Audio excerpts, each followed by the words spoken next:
Garston has always been a town in transition. From its beginnings as an agricultural village to its transformation into an industrial port town, throughout the years, Garstonians have always experienced change. The picturesque green fields gave way to an industrial age around 1790, and in recent years, the manufacturing industry and the international trade has been largely replaced by service and commerce. But one thing has remained constant, however: the spirit of the people. The community remains strong and united as it always has been.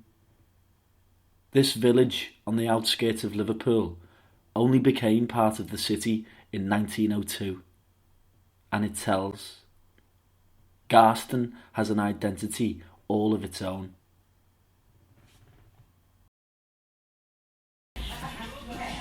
That's what I like about it. I love it. It's my industry. I've been here all my life, so it's great. Clients are more like friends than clients. Yeah, they're just down to earth, working class people. Sorry? Have you got anything to do today? No, not much really. Not hoping.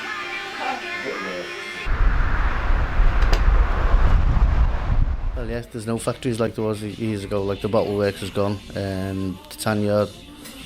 Yeah, it was. Yeah, because you'd see the dockers walking past after on Friday night after they finish. You don't see that now coming under the bridge. You used to get foreigners coming in. You don't get foreigners these days.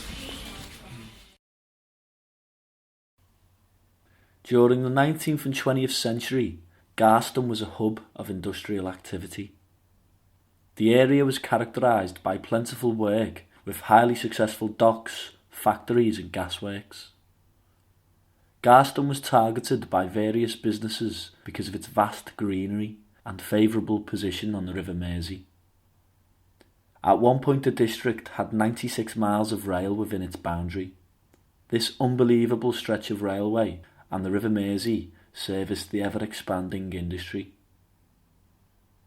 The area housed all kinds of business: a matchwork factory, which made matches, as its title might suggest; a tannery, which produced leather for all kinds of purposes, which at one point processed 10,000 hides a week. There was also a banana warehouse down at the docks, which imported some of the first ever bananas to land on British shores. Imagine that, Garstonians seeing that strange yellow fruit for the first time. All sorts of things passed through Garston docks: timber, china clay, iron and steel.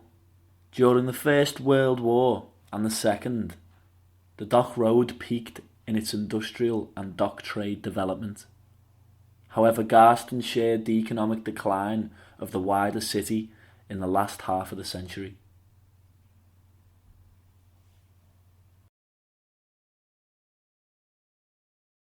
Well, a lot of industries closed down. The matchworks closed down. The tan yard, which is over on the that closed down. But slowly but surely we're getting there. They've done that a few years ago, the Garston village, by the post office, and they've done the new walk-in centre. Lucky enough, the automotive industry is supporting a lot of work, and there's still a few here as well. Pharmaceutical countries, metal immune, Desta. But the retail, the Mersey retail and industrial park, which is on the other side, the S3A industrial park.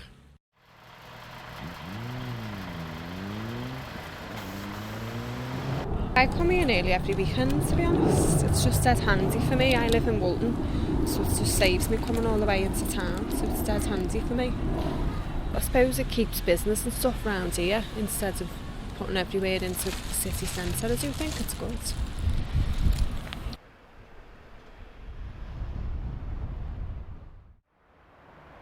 Garston's slowly getting there.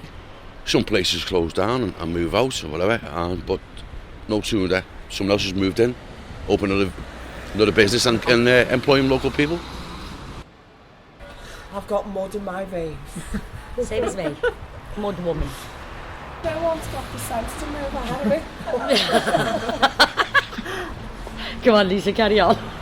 No, it's always been like It that. is, Garston's it's always been like family that. friends, isn't it? Everyone knows each other. Everyone knows each other's business, don't they? Yeah. In a line in each other's pockets. Honest to God. We used to live off front doors. We did really when we were younger. We used to just walk in. How old is you, Lorraine? You cheeky git, you're 48! she's older than me, by the way. Bit of Garston humour. Yeah. You'd always We are fun loving, aren't we? Yeah. We are. Let's hug.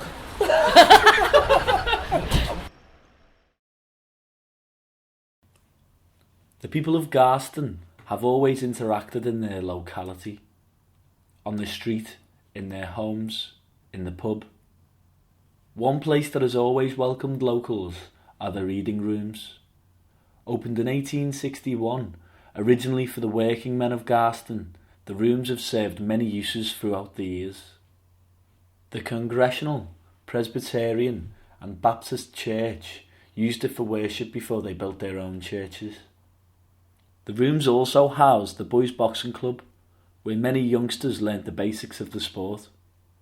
Notably, the space was used for the preliminary hearing of the controversial murder trial of Florence Maybrick.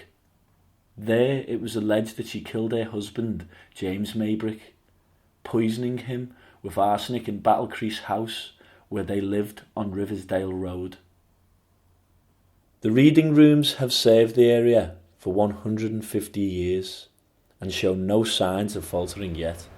It's somewhere to meet, and it's really for some older people it's a lifeline to come in and have a chat to people, have a meal. Some of them might not eat it and come in, and they go on holiday, so they become friends. We've had a lot of people who are lonely and they come in, and also they can do crafts and art and all kinds of classes, so to stimulate the brains and everything like that. So it becomes a focal point for a meeting place for them, really. Yeah.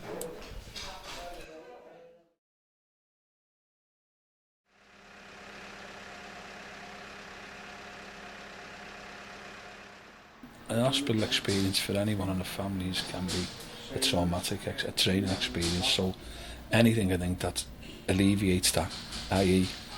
in terms of going from Speke or Garston or the south to Liverpool to Garston as a hospital, there's got to be an improvement on going into Liverpool city centre. And if it spares people from the experience of having to traipse to the Royal Liverpool Hospital and they stay in their own locality, I think that's a good thing.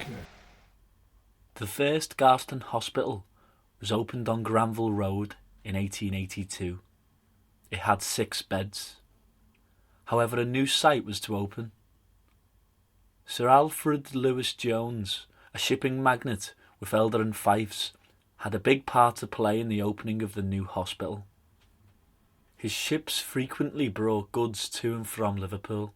Because of the successful trade link, Fifes eventually opened a warehouse at Stalybridge Dock in Garston. In 1909, Sir Alfred fell ill, and in the absence of his doctor, a local medic was brought in. Sir Alf commented on the efficiency of the staff who attended him, and the doctor took the opportunity of telling Sir Alfred of the hospital they were planning to build in Garston. The local businessman showed interest in the scheme, and said if plans were presented to him, he would be pleased to help towards its fulfilment. However, he died later that day. Fortunately, his sister had heard the conversation, and on the settlement of the estate, £10,000 was endowed towards the building of the new hospital, on condition it be called the Sir Alfred Jones Memorial Hospital. Hopefully the new site will serve the people of Garston as the last did.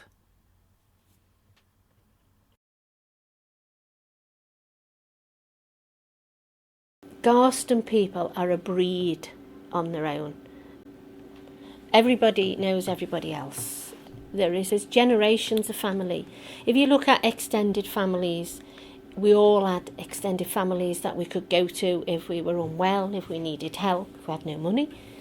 It's a community spirit from the strikes on the docks, from the war, that brought everybody together. And we all look after each other. And that is still the feeling, that is still there. If you're a true Garstonian, you look after people. I've never lived anywhere else. I don't want to live anywhere else. My children do. They moved and they said, oh, you know, why don't you move? And I don't want to. This is my route. This is where I belong. I've had so much from the area, but I've also got so much I can give back to the area.